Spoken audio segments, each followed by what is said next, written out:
வணக்கம் கடவுள் அருள் TV channel நேர்களே, நான் உங்கள் அன்பான சயின்டிபிக் வேதிக் அஸ்ட்ராலஜர் அஸ்ட்ரோ அரஞ்சி பேசுகிறேன். நல்லது நினைப்போம், நல்லதே நடக்கும். இந்த வீடியோவில் நம்ம என்ன பார்க்க போறோம்னா, துலாம் ராசிக்காரர்களுக்கு 2025 நவம்பர் மாதம் எத்தகைய ஒரு மாதமாக இருக்க போகுதுங்கிறது சயின்டிபிக் வேதிக் அஸ்ட்ராலஜி முறையில் அறிவியல் சார்ந்த ஜோதிடத்தை எப்படி இந்த ஒளி தத்துவம் மூலமாக உங்களுடைய கர்மா செயல்படுதுங்கிறது பார்க்க போகிறோம். பரிகாரங்கள், மூட நம்பிக்கைக்குள்ளே போகாமல் மிகைப்படுத்தாமல் உள்ளது உள்ளவாறு அறிவியல் சார்ந்த முறையில் பார்க்க போகிறோம். இப்போ பாருங்க, துலாம் ராசிக்கு பாருங்க, ஆண்டு கிரகமாகிய குரு 9ஆம் இடத்துல இருந்த குரு 10ஆம் இடத்திற்கு அதிவக்ரமாக கடகத்தில் உச்சம் பெறுகிறார் நவம்பர் முதல் வாரத்திலிருந்தே. அதே சமயத்தில் சனி 6ஆம் இடத்திலே நீடித்திருக்கிறார். 5ஆம் இடத்தில் ராகுவும் 11ஆம் இடத்தில் கேதுவும். குருவின் பார்வை சனிக்கு கிடைக்குது, ராகுலுக்கு விலகுகிறார். இப்படி இருக்கக்கூடிய ஆண்டு கிரகத்தின் பயிற்சி சஞ்சாரங்கள் பார்த்தீங்கன்னா துலாம் ராசிக்கு நல்ல ஒரு அமைப்பு தான். ஏன்னா என்னதான் 9ஆம் இடத்திலிருந்து ராசியை பார்த்தாலும் 10ஆம் இடத்துக்கு மாறினது புதன், சூரியன், செவ்வாய் அப்படிங்கிற கிரகத்தை 5ஆம் பார்வையாக பார்க்கிறார் அப்படிங்கிறது விசேஷம். ஏன்னா 7ஆம் இடம் என்று சொல்லப்படுகிற பங்குதாரர், மனைவியாக இருந்தால் கணவர், கணவனாக இருந்தால் மனைவியை குறிக்கக்கூடிய அந்த செவ்வாய் கிரகம் ஆட்சி பெற்று குருவின் பார்வை, உச்ச குருவின் பார்வை பெறுவது நல்ல ஒரு குடும்பத்துக்கு, உறவுக்கு, சகோதரத்துக்கு, பங்குதாரர்களோட உறவுகளுக்கு, கொலீக்ஸ், கஸ்டமர்ஸ் போன்ற ரிலேஷன்ஷிப்புக்கு ஒரு நல்ல அமைப்பு. வண்டி, வாகனம், இடம், வீடு போன்ற விஷயத்துக்கு ஒரு நல்ல அமைப்பை கொடுக்கக்கூடிய அமைப்பு. சுக்கிரன், செவ்வாயின் சஞ்சாரங்கள் நன்றாக இருக்கிறது. அதே சமயத்தில் ராசி அதிபதியாகிய சுக்கிரனே ராசிக்குள்ளேயே இருக்கிறார். அதுக்கப்புறம் கடைசி வாரத்தில் 2ஆம் இடத்துக்கு குரு பார்வை வருவது குரு பார்வை வருவது அருமையான ஒரு அமைப்பு. நிதி புலக்காட்டங்கள் அதிகமாக போகுது, பண வரவுகள் நன்றாக இருக்க போகிறது. துலாம் ராசிக்கு வரவேண்டிய பணம் இதுவரை கடந்த ஒரு 4 மாதமாக 5 மாதமாக எல்லாம் கொஞ்சம் டிலேவாக இருந்துட்டு இருக்கக்கூடிய அமைப்புகள்லாம் பரிபூர்ணமாக மாறி அந்த உச்ச குருவின் பார்வை 2ஆம் இடத்தில் விழுவதனாலே கொஞ்சம் பண வரவு கொஞ்சம் நல்லா இருக்க போகுது. 2025 நவம்பர் மாதம் குறிப்பாக சொல்லணுன்னா ஒரு செகண்ட் வீக்லேருந்து நல்ல ஒரு அமைப்பு. இடம் சார்ந்த விஷயங்கள், பூமி சார்ந்த விஷயத்தினால கொஞ்சம் நல்ல பலன் பெறக்கூடிய அமைப்புகள், மனசு கொஞ்சம் சந்தோஷமாகக்கூடிய அமைப்புகள், இதனால் சில கடன்கள் பிரச்சனைகள்லேருந்து விடுபட்டு வரக்கூடிய ஒரு அமைப்பு துலாம் ராசிக்காரர்களுக்கு இந்த நவம்பர் செகண்ட் வீக்கிலிருந்தே படிப்படியாக வரக்கூடிய அமைப்புகள் கண்டிப்பாக உண்டு. அதே சமயத்தில் சுக்கிரன், சூரியன், புதன், செவ்வாய் இந்த 4 கிரகத்தோட பெயர்ச்சியும் சஞ்சாரமும் ஓரளவுக்கு நல்லபடியாக இருப்பதனால இதுவரை விரயங்களும் பிரச்சனைகளும் வட்டி கட்டி கொண்டு இருக்கக்கூடிய வியாபாரிகள், தொழில் முனைவோர்களுக்கெல்லாம் கொஞ்சம் படிப்படியாக வரவேண்டிய பணம் பிரச்சனையிலிருந்து மீண்டு வரக்கூடிய அமைப்புகள் உண்டு. வேலையில் இருக்கிறவங்களுக்கு நல்ல வேலை மாற்றம், ஒரு ப்ரொமோஷன் வாங்கி நல்ல ஒரு ஜாபுக்கு மாறக்கூடிய அமைப்பு.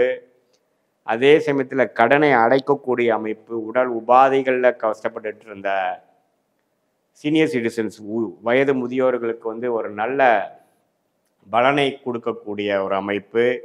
இது எல்லாமே பரிபூர்ணமான அமைப்பாக நவம்பர் 2025 கொஞ்சம் நல்ல ஒரு அமைப்பு வருது. இதுவரை கடந்த 3 மாதம் 4 மாதமாக சில விஷயங்களை எதிர்பார்த்து கொண்டிருந்த துலாம் ராசிக்காரர்களுக்கு கை மேலே பலனை கொடுக்கக்கூடிய அமைப்புகள், லேட்டாக வந்தாலும் லேட்டஸ்டாக வந்த மாதிரி ஒரு அமைப்பை கொடுக்கக்கூடிய அந்த உச்ச குருவின் பார்வை 3 கிரகத்தின் மேலே விழுவதும், கடைசி வாரத்தில் பார்த்தீங்கன்னா ராசி அதிபதியே 2ஆம் இடத்துக்கு குரு பார்வை பெறுவது அருமை.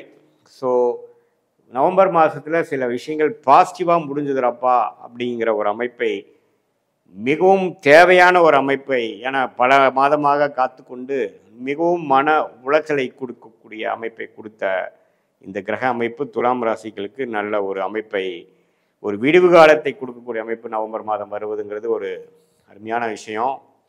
அதனால் கொஞ்சம் இந்த மாதத்தை யூஸ் பண்ணி என்னென்ன பிரச்சனைகள் நமக்கு இருக்கோ அதிலிருந்து விடுபட்டு வரக்கூடிய அமைப்புகளாக நீங்கள் யூஸ் பண்ணிக்கணும். இது ஒரு பொதுவான பலனை தவிர உங்களுடைய ஜென்ம ஜாதகத்தில் நீங்கள் என்ன தசாபுக்திகள் போய்கொண்டிருக்கிறது, என்ன அந்தரம், என்ன சூக்ஷம் போயிட்டுருக்கிறது, நீங்கள் எந்த லக்னத்தில் பிறந்தீங்க, உங்கள் பிறந்த தேதி, பிறந்த நேரம், பிறந்த கொடுத்து பிறந்த உரை கொடுத்து உங்கள் ஜாதகத்தை போட்டு என்ன விஷயங்கள் நடந்து கொண்டு இருக்கிறங்கிறத பார்த்து அந்த தசநாதனும் புக்திநாதனும் இப்போ கோச்சாரத்தில் எதுமாற அமைப்புகளாக போய் கொண்டிருக்கிறார் அப்படிங்கிறதையும் ஒருங்கிணைத்து பார்க்கும் பொழுது உங்களுக்கு ஒரு அருமையான ராஜயோக தசை நடக்கும் பொழுது நான் சொன்ன பலாபலன்கள் இன்னும் கொஞ்சம் தூக்கலாகவும் இன்னும் கொஞ்சம் அருமையாகவும் நடக்கிற மாதிரியும் சில பலாபலன்கள் குறைவாக, அதாவது ஒரு சுமாரான தசைகள் வரக்கூடாத தசை நடந்து போடும் பொழுது நான் சொன்ன அந்த பொது பலன் வந்து சற்று குறைவாகவும் வரக்கூடிய அமைப்புகள் இருக்குதே ஒழிய, பட் இருந்தாலும் நவம்பர் மாதம் சில விஷயம் பாசிட்டிவ், குறிப்பாக பண விஷயம், குடுக்கல் வாங்கல்ல இதுவரை இருந்த தொய்வு கொஞ்சம் நீங்கி நமக்கு பாசிட்டிவாக வர்றது, கடன் அடைதல், பிரச்சனையிலேருந்து மீண்டு வர்றதல், உடல் உபாதையிலேருந்து வெளியில் வர்றதுங்கிற மாதிரி ஒரு சில பாசிட்டிவான விஷயங்கள் நடக்கக்கூடிய அமைப்புகள் கண்டிப்பாக உண்டு. குறிப்பாக சொல்லப்போனால் 2nd and 3rd வீக்லேருந்து கண்டிப்பாக உங்களுக்கு நவம்பர் மாதம் உண்டு.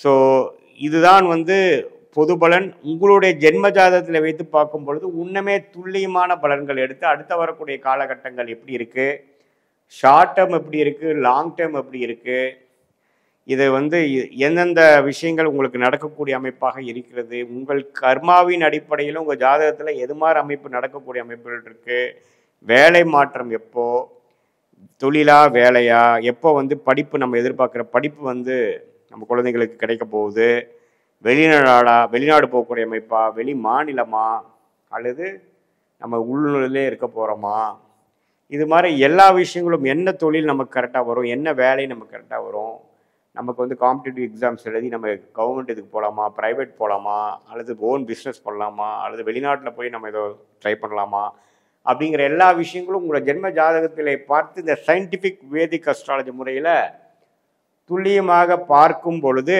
நம்மளுடைய எதிர்காலம் எப்படி இருக்குது, என்னென்ன பிராப்தங்கள் காத்து கொண்டு இருக்கிறதுன்னு தெரிந்து கொண்டு அதுக்கு தகுந்த மாதிரி முடிவுகளை நாம் எடுத்து திட்டங்களை தீட்டி செயல்படுத்தி தேவையற்ற விஷயங்களை தவிர்த்து நம்ம வந்து நம்மளுடைய வாழ்க்கையின் பயணத்தை கரெக்டான ஒரு டைரக்ஷனில் கரெக்டான டைமில் நாம் செலுத்தணும். எந்த நேரத்தில் வந்து அதிகமான வேகத்தோடு போகிறது, எந்த மாதிரி நேரத்தில் வந்து கொஞ்சம் அடக்கி வாசிக்கணும், எந்த நேரத்தில் முயற்சிகள் அதிகம் எடுக்கிறது நல்லது, எந்த நேரத்தில் வந்து கொஞ்சம் இருக்கிறத மெயின்டைன் பண்ணுறது நல்லதுங்கிறத மாற விஷயங்கள் நம்மளுடைய பிராப்தங்கள் எப்படி போய்கொண்டு இருக்கிறதுங்கிறதை தெரிந்து கொண்டு அதுக்கு தகுந்த மாதிரி முடிவுகள் எடுக்கும் பொழுது பண விரயங்கள், வீணான சமய விரயங்களையெல்லாம் தவிர்த்து வாழ்க்கையில் எதிர்நீச்சல் போடாமல் நம்மளுடைய பிராப்தத்தை தெரிந்து அதுபடியே நம்ம வாழ்க்கையை செலுத்துமே ஆனால் எளிதில் நம்ம வாழ்க்கையில் வெற்றி பெற முடியும். சயின்டிஃபிக் வேதிக் அஸ்ட்ராலஜி முறையில் நம்மளுடைய கர்மா எப்படி நம்மளுடைய வாழ்க்கையில் வந்து சம்பவங்களாக வந்து உருவெடுக்க போகிறது, அதில் வந்து பாசிட்டிவான விஷயங்கள் என்ன, எது வந்து நமக்கு பிராப்தம் இல்லைங்கிறத தெரிஞ்சிட்டோம்னா நம்ம வாழ்க்கையில் பாதி பிரச்சனையிலேருந்து மீண்டு வந்துடலாங்கிறத நீங்கள் தெரிந்து கொள்ள வேண்டும். இது ஒரு பொதுவான பலன்கிறது தெரிந்து உங்களுடைய துல்லியமான ஜாதகத்தை பார்க்கும் பொழுது இன்னுமே வந்து நம்மளுடைய எதிர்காலத்துக்கு வேணுங்கிற குறிகாட்டியாக அமையும் அப்படிங்கிறத நம்ம தெரிஞ்சுக்கணும். மீண்டும் மற்றொரு காணொலியில் சந்திப்போம். நன்றி, வணக்கம். கடவுள் அருள் டிவியை பார்த்தமைக்கு நன்றிகள். மேலும் இது போன்ற தகவல்களை தெரிந்து கொள்ள கடவுள் அருள் டிவியை சப்ஸ்கிரைப் செய்யுங்கள். மறக்காமல் பெல் ஐக்கானை கிளிக் செய்யுங்கள்.